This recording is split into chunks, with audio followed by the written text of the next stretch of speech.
يا أيها المزمل قم الليل إلا قليلا نصفه أو ينقص منه قليلا أو زد عليه ورتل القرآن ترتيلا إنا سنلقي عليك قولا ثقيلا إن ناشئة الليل هي أشد وطئا وأقوم قيلا إن لك بالنهار سبحا طويلا إن لك بالنهار سبحا طويلا واذكر اسم ربك وتبتل إليه تبتيلا رب المشرق والمغرب لا إله إلا هو فاتخذه وكيلا واصبر على ما يقولون واهجرهم هجرا جميلا وذرني والمكذبين أولي النعمة ومهلهم قليلا إن لدينا أنكالا وجحيما وطعاما ذا غصة وعذابا أليما يوم ترجف الأرض والجبال وكانت الجبال كثيبا مهيلا إنا أرسلنا إليكم رسولا شاهدا عليكم كما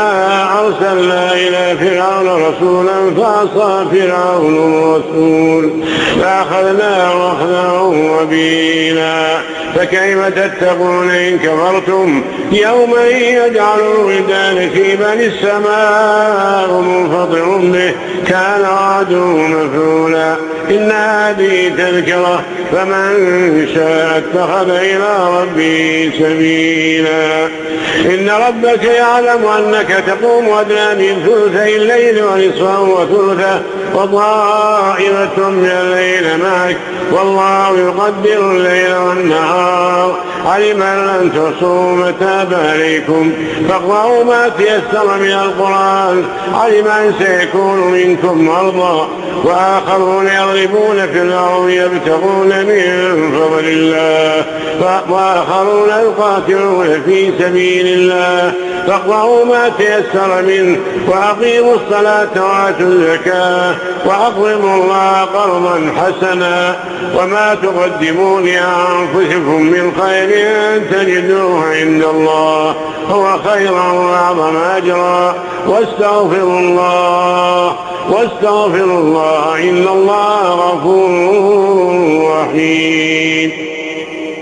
دي كانت جزء من التلاوة الخاصة بالملك سلمان اللي نشرها المنشد الإسلامي مشاري راشد العفاسي عبر حسابه على موقع التواصل الاجتماعي تويتر. عايزة أفكر حضراتكم كمان إن أول تغريدة للملك سلمان ابن عبد العزيز آل سعود خادم الحرمين على تويتر عقب رحيل الملك عبد الله خادم الحرمين الشريفين قال: أسأل الله أن يوفقني لخدمة شعبنا العزيز وتحقيق أماله وأن يحفظ بلادنا وأمتنا الأمن والاستقرار وأن يحميها من كل سوء ومكروه. بس عايز أقول إن صوته بسم الله ما شاء الله الله أكبر دي جميل حقيقة. يعني أنا كنت قاعد مستمتع جدا وأنا بسمع لتلاوته للقرآن الكريم. حد متمكن، حد حافظ القرآن من سن العاشرة، يعني هو عنده 10 سنوات حفظ القرآن كاملا. وفق الله سبحانه وتعالى الملك سلمان وسدد خطاه بإذن الله تعالى.